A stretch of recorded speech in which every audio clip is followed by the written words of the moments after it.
اعوذ باللہ من الشیطان الرجیم، بسم اللہ الرحمن الرحیم۔ قلندر کا لفظ حضور قلندر بابا اولیاء رحمۃ اللہ علیہ کے ظہور میں آنے سے پہلے بھی ایک جانا پہچانا نام ہے۔ بو علی شاہ قلندر، دار شہباز قلندر، اس کے علاوہ دوسرے بزرگان عظام کے بارے میں بھی قلندر کا لفظ استعمال ہوا ہے، لیکن قلندر کی تشریح میرا خیال ہے کہ ابھی یا تو گوش گزار نہیں ہوئی یا پھر اس طرح توجہ نہیں دی گئی۔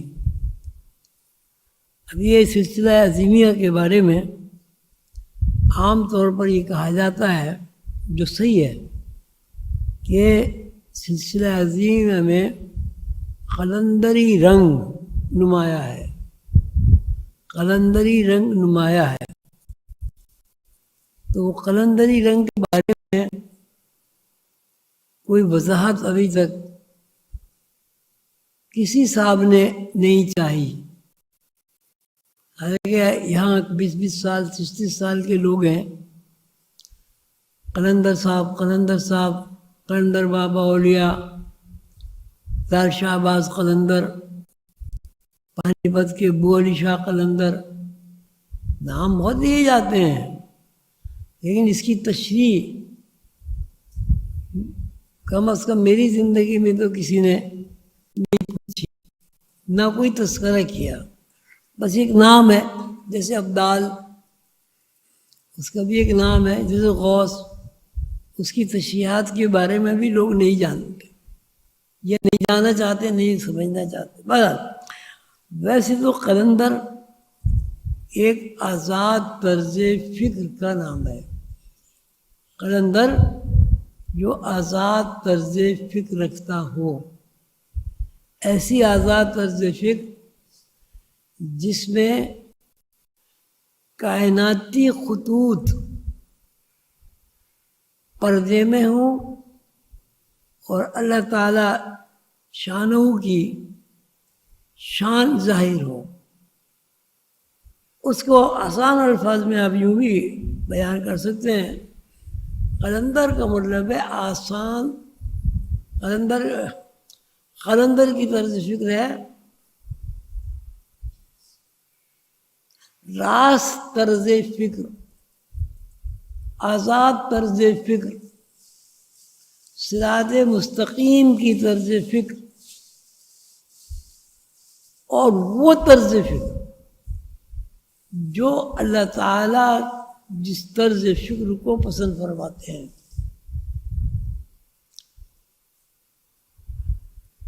قلندر کا مطلب ہے کہ جس کے ذہن میں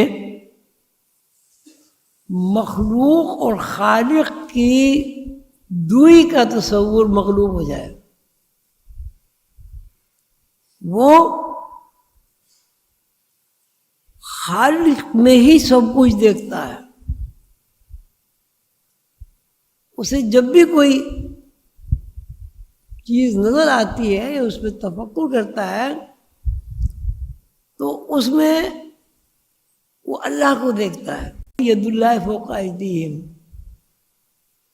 کہ جب حضور صلی اللہ علیہ وسلم نے بیعت لی، اللہ تعالیٰ نے اس بیعت کی تصدیق اس طرح فرمائی کہ نبی کا ہاتھ میرا ہاتھ ہے۔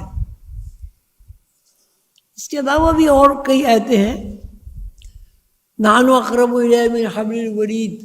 قلندر کی سوچ، قلندر کی طرز فکر آزاد ہوتی ہے، یعنی وہ ذہن میں، خیال میں، ارادے میں، نیت میں، عمل میں اللہ تعالیٰ کو اپنا ساتھی سمجھتا ہے اور مشاہدہ کرتا ہے۔ اس کا مشاہدہ یہ ہوتا ہے کہ بندہ اللہ کی ذات سے وابستہ ہے. بندے کی زندگی تمام تر وہ زندگی ہے جو اللہ تعالیٰ کا چاہنا ہے. بندہ وہی کچھ سوچتا ہے جو اللہ تعالیٰ چاہتے ہیں. بندے کی زندگی کے اعمال و حرکات اس بنیاد پر ہوتے ہیں کہ ان اعمال و حرکات کی اطلاعات فراہم کی جاتی ہیں. مثلا ایک آدمی کو پانی پینے کا خیال نہ آئے وہ پانی نہیں پیے گا. مثلا ایک آدمی کو بھوک نہ لگے وہ کھانا نہیں کھائے گا. تو ایک آدمی کو دفتر جانے کا خیال نہ آئے وہ کبھی دفتر نہیں جائے گا. تو جتنی بھی آپ کے اعمال صادر ہوتے ہیں، آپ سے سرزد ہوتے ہیں، ان کی بیس بنیاد خیال ہے. پہلے کسی چیز کا خیال آئے گا تو وہ آپ کام کر سکتے ہیں. اگر کسی چیز کا خیال آپ کو نہیں آئے گا تو آپ وہ کام نہیں کر سکتے. یہ قانون ہے. یہ کتاب المبین کا بھی قانون ہے، لوح محفوظ کا بھی قانون ہے، برزخ کا بھی قانون ہے، اجمال کا بھی قانون ہے، خلاصے کا بھی قانون ہے، اور اسرار کا بھی قانون ہے. اس کی بڑی اہمیت ہے کہ جب تک کوئی بندہ کسی بات کے بارے میں اس کو سوچے گا نہیں، اور اس وقت تک سوچے گا نہیں جب تک کہ اس کو خیال نہیں آئے گا، وہ کام نہیں کر سکتا. اب مثال کے طور پر آپ پانی کب پیتے ہیں؟ جب آپ کو پیاس لگتی ہے. اس پیاس کا نام آپ نے خیال رکھا، پانی پینے کے خیال کو پیاس کہتے ہیں. آپ کھانا کس وقت کھاتے ہیں؟ جب آپ کو بھوک لگتی ہے. تو اب اس کو آپ یوں کہہ لیے جب کھانا کھانے کا خیال آتا ہے یا کھانا کھانے کا تقاضا پیدا ہوتا ہے، تقاضا بھی خیال ہی ہے، اس وقت آپ کھانا کھاتے ہیں. تو کوئی بھی کام اچھا ہو یا برا، وسوسہ ہو یا حقیقت، خیال آئے بغیر کام مکمل نہیں ہوتا. غالب نے کہا نا، عالم تمام حلقہ دام خیال ہے. تو اب کیا ہوگا؟ مطلب کیا ہوا کہ زندگی کا جو فلسفہ ہے وہ یہ ہے کہ ساری زندگی ایک خیال پر قائم ہے، خیال پر مبنی ہے. اب اس کو اور زیادہ آسان سمجھنے میں یہ ہوتا ہے کہ ہر چیز یہاں انفارمیشن کے اوپر قائم ہے. کسی چیز کی انفارمیشن آپ کو ملے گی، یعنی خیال آئے گا، وہ چیز عمل میں آئے گی، ظہور میں آئے گی. اگر کسی چیز کا خیال نہیں آئے گا وہ چیز عمل میں اور ظہور میں نہیں آئے گی. کہ آپ کوئی مثال ایسی بیان کر سکتے ہیں کہ جو بغیر خیال کے آپ کر سکتے ہیں؟ پوری زندگی میں کوئی ہے؟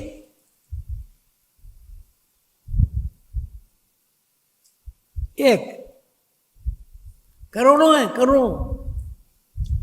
کروڑوں باتیں جو آپ کرتے ہیں. ایک مثال دیجیے آپ جو بغیر خیال کے آپ کرتے ہوں.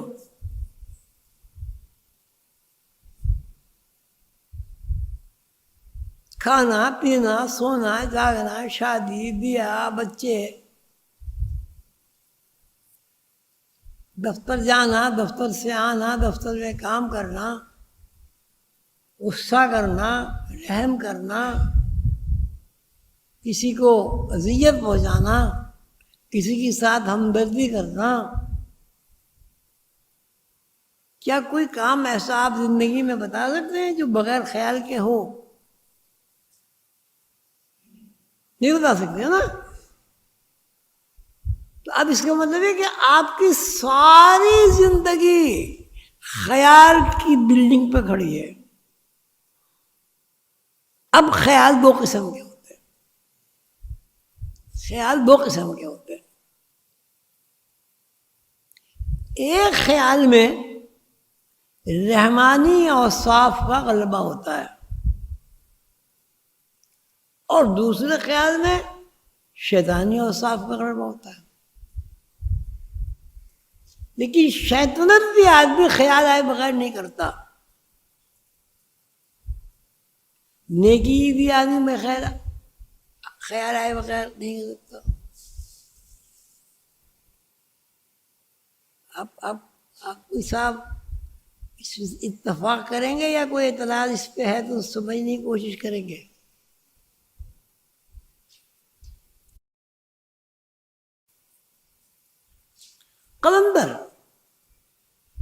قلندر کی تعریف یہ ہے کہ خیالات کے اوپر شیطانی غلبہ اللہ تعالیٰ کے حکم سے ختم ہو جاتا ہے. قلندر جز حرف لا الہ کچھ نہیں رکھتا.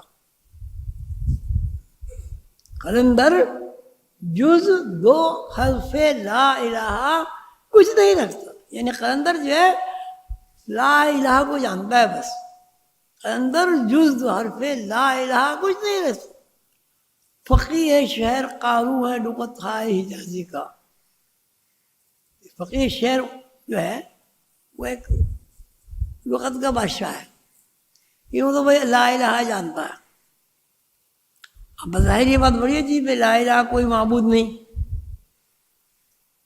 اور یہ کوئی ایسی بات نہیں اس میں لوگ بہت کچھ الٹی سیدھی باتیں بھی کرتے ہیں. وہ تو کلمہ کا جز ہے لا الہ, اس کے بعد ہے الا اللہ.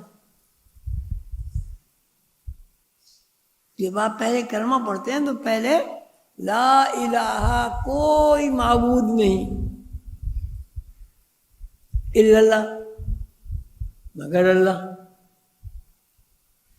اچھا یہ دوسری بحث میں چلے جائیں گے. اچھا دوسری بات یہ ہے کہ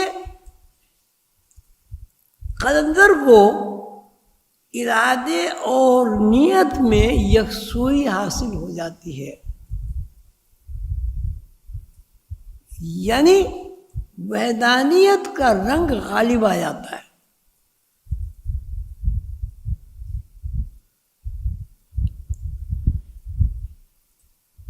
ایسا انسان جس کی دید اعتبار اور چشم حقیقت کے سامنے ہر شے کی شیت اٹھ گئی ہو, یہ بہت غور طلب بات ہے. ایسا انسان جس کے دید اعتبار یعنی یقین اور چشم حقیقت کے سامنے ہر شے کی شیت اٹھ گئی ہو. اس کا مطلب کیا ہوا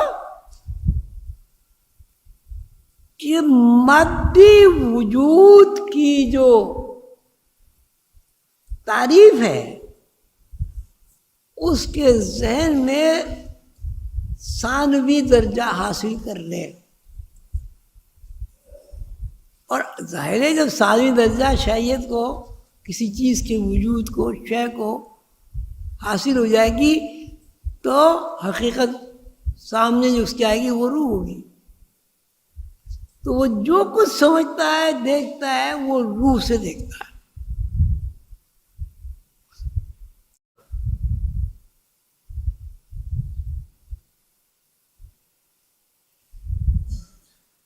اور یہ کہ اس کو اللہ تعالیٰ نے یہ صلاحیت عطا فرمائی ہے اور اس کے اوپر یہ بڑا انعام ہے کہ وہ شیعت سے مادیت سے ہٹ کر حقیقت میں عروج ڈالتا ہے, عروج کرتا ہے.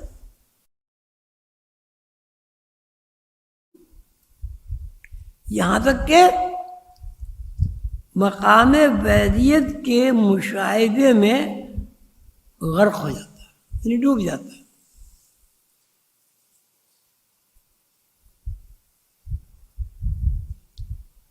یہ ہو گیا مقام عاجز میں ڈوبنے کا مطلب ایک یہ بھی ہوتا ہے کہ آدمی مجذوب ہو جائے،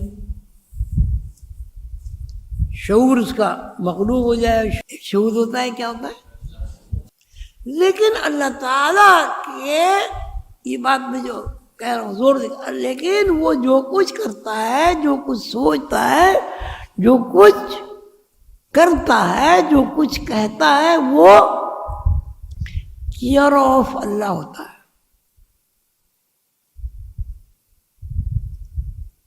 گفتہ اللہ بوت گرچہ از حلقوں میں عبداللہ بوت۔ مولانا روم نے کہا ہے کہ اس کا کہنا اللہ کا کہنا ہوتا ہے۔ گفتہ اللہ بوت گرچہ از حلقوں میں عبداللہ، حلقوں حلق عبداللہ بوت۔ تو قلندر ایک مرد آزاد ہوتا ہے اور اللہ تعالیٰ کے رسول اللہ صلی اللہ علیہ وسلم کی محبوبیت کے درجے پر فائز ہوتا ہے۔ محبوبیت کے درجے پر فائز ہونے کا مطلب یہ کہ اللہ تعالیٰ بھی اسے محبوب رکھتے ہیں اور سیدنا حضور علیہ الصلوۃ والسلام بھی اسے محبوب رکھتے ہیں۔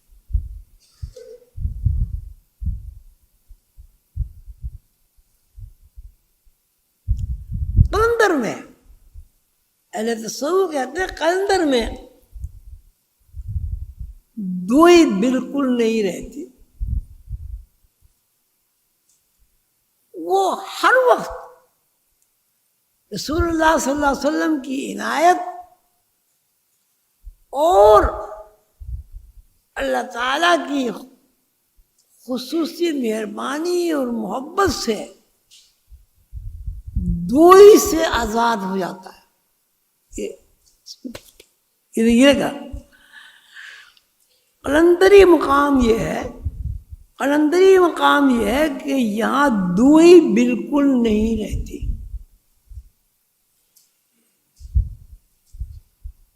پھر کیا صورت ہوتی ہے؟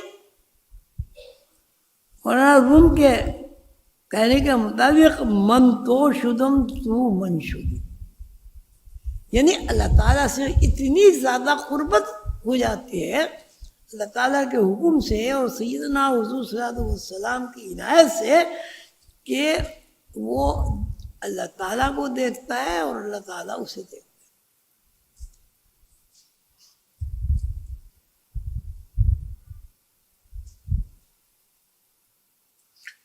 اللہ تعالیٰ نے قرآن شریف میں فرمایا ہے، ایک موقع پر فرمایا ہے ید اللہ فوق ایدیہم، ابھی میں اس کو 2-3 دفعہ پڑھ چکا ہوں، ید اللہ فوق ایدیہم،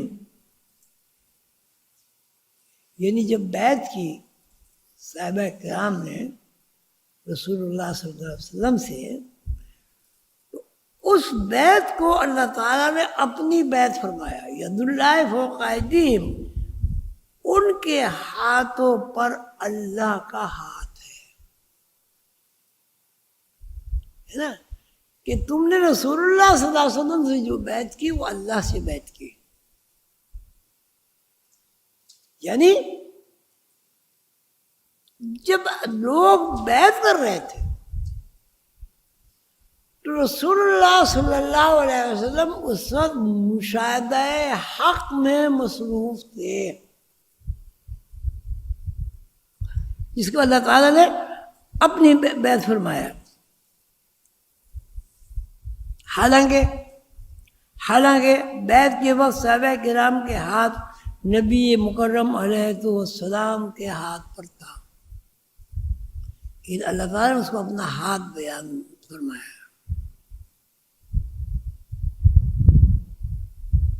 اللہ تعالیٰ نے وحدت کے لحاظ سے، یعنی دوئی باقی نہ رہنے کے اعتبار سے، نبی صلی اللہ علیہ وسلم کے ہاتھ کو اپنا ہاتھ قرار دیا ہے، ید اللہ فوق ایدیہم۔ ایک اور جگہ اللہ تعالیٰ نے فرمایا اے نبی اے نبی صلی اللہ علیہ وسلم، جب خاک اٹھا کر آپ نے جب خاک اٹھا کر پھینکی، یہ کون سی جنگ ہے؟ کون سا؟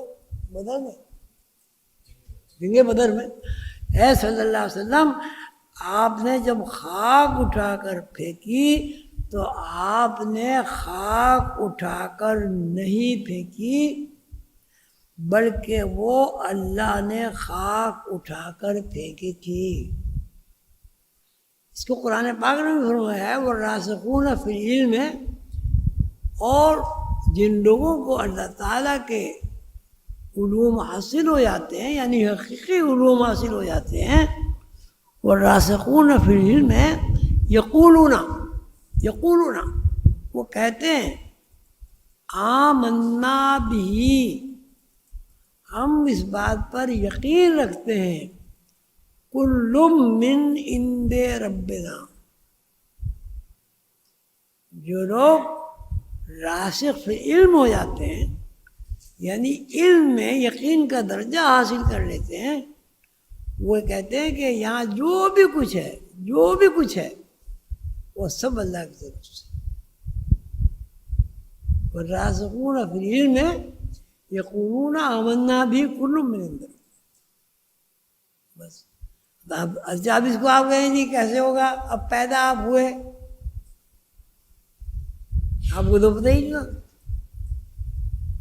آپ کو نہیں پتا پیدا ہونے کا پتہ نہیں ہے، یہ بھی نہیں پتا تھا چمار کے گھر پیدا ہوں گے، سید کے گھر پیدا ہوں گے، بادشاہ کے، اللہ کے علم میں۔ اللہ تعالیٰ نے کس طرح بڑا کرا ہے، کس طرح جوان کرنا ہے، کس طرح آپ کو عمر عطا فرمانی ہے، اس کے بارے میں آپ نہیں جانتے۔ تو درست آپ اپنی زندگی کے بارے میں اگر غور و فکر کریں تو درست آپ کو ایک ہی بات کا مشاہدہ ہوگا کہ یہاں جو کچھ ہے سب کا سب اللہ کے چاہنے سے ہو رہا ہے، بڑھنا، جینا، پیدا ہونا، بڑا ہونا، جوان ہونا، کھانا پینا، سب۔ والراسخون فی العلم ہے، اور وہ لوگ جنہیں الہی علوم حاصل ہو جاتے ہیں اور یقین کا درجہ حاصل ہو جاتا ہے، یقولون وہ کہتے ہیں ہم اس بات پر یقین رکھتے ہیں۔ یقین کب ہوگا؟ اس کا ترجمہ آ ہے، وہ کہتے ہیں ہم اس بات کا مشاہدہ کرتے ہیں، ہم یہ دیکھتے ہیں، ہم اس کو سمجھتے ہیں، یہ ہماری فہم اور دانش میں یہ بات ہے۔ یقولون وہ کہتے ہیں ہم یقین رکھتے ہیں۔ یقین کب رکھے گا آدمی؟ دیکھے گا، ٹھیک ہے نا؟ تو وہ کہتے ہیں ہم اس بات کا یقین رکھتے ہیں، کل من عند ربنا، جو بھی کچھ ہے، اچھائی برائی، یہ وہ جو بھی کچھ ہے، کل من عند ربنا، سب کچھ اللہ کی طرف سے ہے، اور اللہ کا بنایا ہوا ایک قانون ہے، اس قانون کی روح سے ساری کائنات متحرک ہے۔ مثلا بے اعتراض ہو سکتا ہے کہ صاحب فضل شیطان کے اعمال و حرکات کے بارے میں کیا کہا جائے گا؟ سب کچھ اللہ کی طرف سے، تو شیطان بھی اللہ کی طرف سے، بے شک شیطان بھی اللہ کی طرف سے، اور اس کو قرآن پہ اس بات کی تصدیق کرتا ہے۔ شیطان نے منہ زوری کی، گستاخی کی، بے ادبی کی، بدتمیزی کی، اللہ کی شان کبریائی میں بیہودہ گفتگو کی، اللہ تعالیٰ نے سمجھایا نہیں سمجھا، پھر اللہ کہا ٹھیک ہے، جب تو نہیں سمجھتا تو تجھے ہم جو آزاد کرتے ہیں۔ تو یہ آزادی کس کی طرف سے ہوئی؟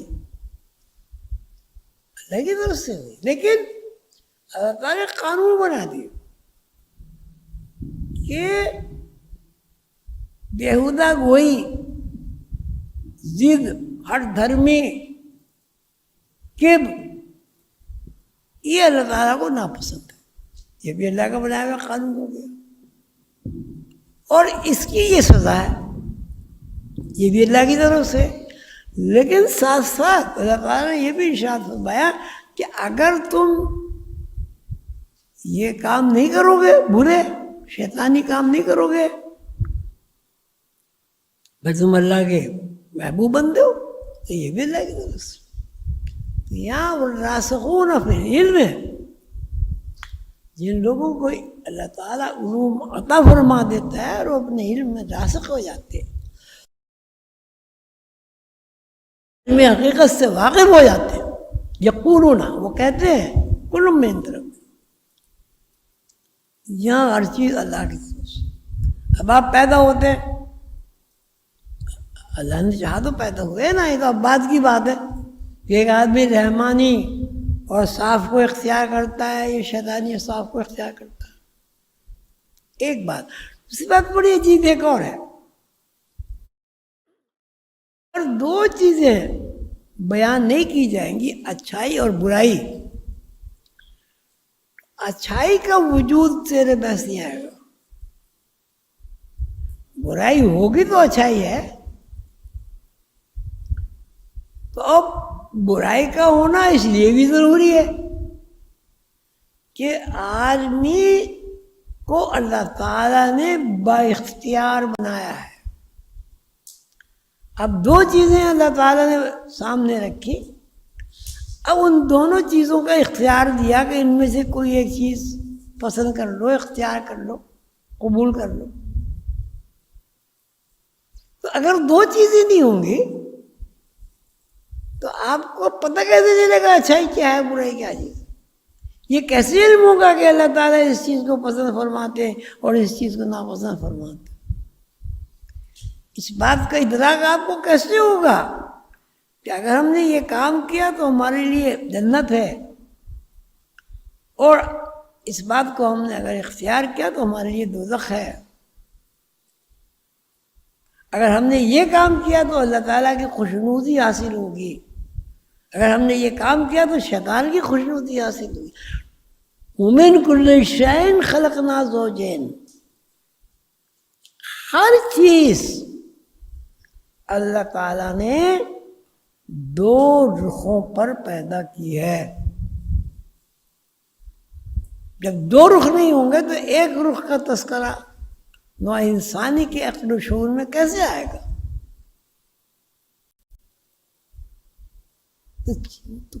تو جو اور راسخ فی العلم ہوتے ہیں، یعنی اللہ تعالیٰ کے علوم حاصل کر لیتے ہیں، یقولون، وہ کہتے ہیں کل من طرف، ہر چیز اللہ کی طرف سے۔ لیکن یہ بات اس طرح نہیں ہے کہ آپ کہیں سب اللہ کی طرف سے ہے تو اللہ کی طرف سے ہے، تو اللہ کی طرف سے ہے، لیکن اللہ تعالیٰ نے کیٹیگریز بنا دی۔ ایک چیز کو اللہ تعالیٰ نے پسندیدہ قرار دے دیا ہے، اور دوسری چیز کو اللہ تعالیٰ نے، اور ساتھ ساتھ 1,24,000 پیغمبر بھیج کر اللہ تعالیٰ نے اس بات کی منادی کرا دی، یہ بات نوع انسانی تک پہنچا دی ہے کہ اچھائی کو اللہ تعالیٰ پسند کرتے ہیں اور برائی کو اللہ تعالیٰ کے لیے ناپسند کرتے ہیں۔